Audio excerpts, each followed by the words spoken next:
Imagine standing in a room where half the people are weeping and the other half are screaming in ecstasy, all because a leather ball crossed a white line 3,000 miles away.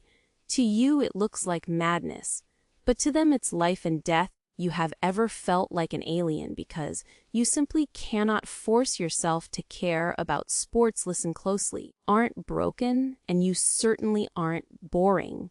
You are just running on a completely different operating system. Here at Quiet Pressure Sketchbook, we often talk about how silence can be powerful.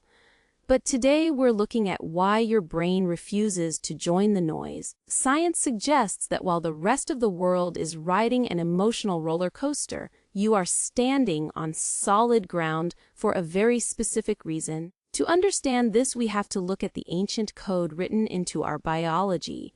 For millennia, isolation was a death sentence. To survive, you needed a pack. You needed a tribe. Modern professional sports are essentially a hack for this primal urge. When a fan sees their team, their blood floods with oxytocin, exact same chemical that bonds a mother to her newborn. It is a biological trick that convinces the brain a stranger wearing a specific jersey is essentially family.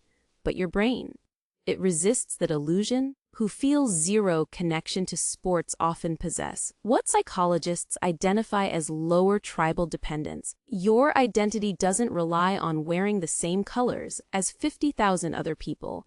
You are naturally more individualistic. While the crowd seeks safety in numbers, you find stability in autonomy. Research backs this up, showing that non-fans are far less likely to fall into the trap of us versus them thinking. You don't automatically view the opposition as the enemy because you never felt the need to pick a side in the first place, but the difference goes deeper than just personality. It's chemical. Inside the mind of a die-hard fan, a game isn't just entertainment. It's a drug dispenser. The suspense of a close match triggers the brain's reward centers, exact same way a slot machine hooks a gambler. It is the uncertainty, the not knowing if they will win or lose, that generates a massive dopamine spike. It is what experts call intermittent reinforcement, and it is the most addictive psychological pattern in existence. Your brain, however, doesn't interpret that uncertainty as a thrill. It sees it as noise. You don't get a chemical high from outcomes you can't influence. This resistance might literally be built into your blueprint. Data from the University of Chicago indicates that specific variations, your genetic makeup, specifically regarding dopamine receptors, can actually predict whether you will scream at a referee or change the channel. Your indifference is likely written in your DNA.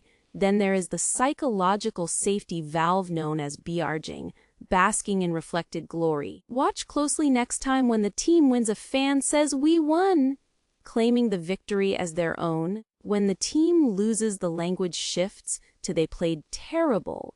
It is a way to borrow success while deflecting failure. If you don't care about sports, you likely don't play these linguistic games. Your self-esteem is an anchor, not a buoy tossing in the waves of a scoreboard. Don't need a group of strangers to hoist a trophy for you to feel accomplished.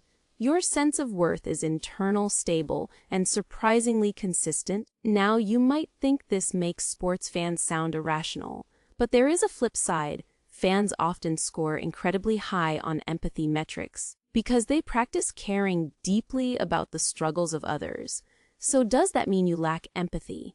Absolutely not. It's just a matter of where you spend your emotional budget. We all have a finite amount of energy to give. While a fan pours their emotional currency into a playoff run, you are likely investing yours in art, complex ideas, or deep personal relationships. 2021 study highlighted that those uninterested in sports often display significantly higher openness to new experiences, a deeper appreciation for aesthetics. You are seeking the same feelings of transcendence and connection that they get from a touchdown. You are finding them in a museum, a novel, or a quiet moment of discovery. Of course, we have to acknowledge the shadow side. For some, this indifference is a shield. if your childhood memories of gym class involve exclusion or bullying, rejecting sports culture is a rational defense mechanism, or perhaps you just fundamentally reject the aggression. That often comes with competitive territory. If you have ever looked at a riots after the game scenario and thought this is insanity, you aren't wrong. Ultimately, the divide between the fan and the non-fan is a difference in how we process meaning. Fans love the narrative arc, the unscripted drama of the underdog. It is a story happening in real time. But for you, that randomness feels empty. You likely prefer what researchers call direct engagement over parasocial relationships. You don't want to watch the game, you want to play your own. You prefer activities where your input actually changes the outcome, where you are the protagonist, not the spectator. This is a core philosophy for us at Quiet Pressure Sketchbook, finding value in your own agency. Flow states, those moments where time seems to vanish, are available to everyone. Some find it in the stands. You find it in the studio, the laboratory, or the conversation. Furthermore, there is a distinct advantage to your position. Non-fans often report being more present in their actual reality, aren't losing 3 hours of your weekend, stressing over a situation thousands of miles away. You are here now dealing with the tangible world in front of you, so the next time the world shuts down for the big game, you feel that familiar disconnection. Don't force it. You aren't missing the gene for fun, you just have a different definition of it. You aren't defective, you are simply saving your energy for a game where the stakes are real and the outcome is in your hands. This perspective shifts how you see yourself. You need to understand the other ways. Your quiet nature is actually a superpower. We have a video that breaks down exactly why your brain processes information more deeply than the crowd and why that gives you a massive strategic edge. Click right here to explore that, and I'll see you there.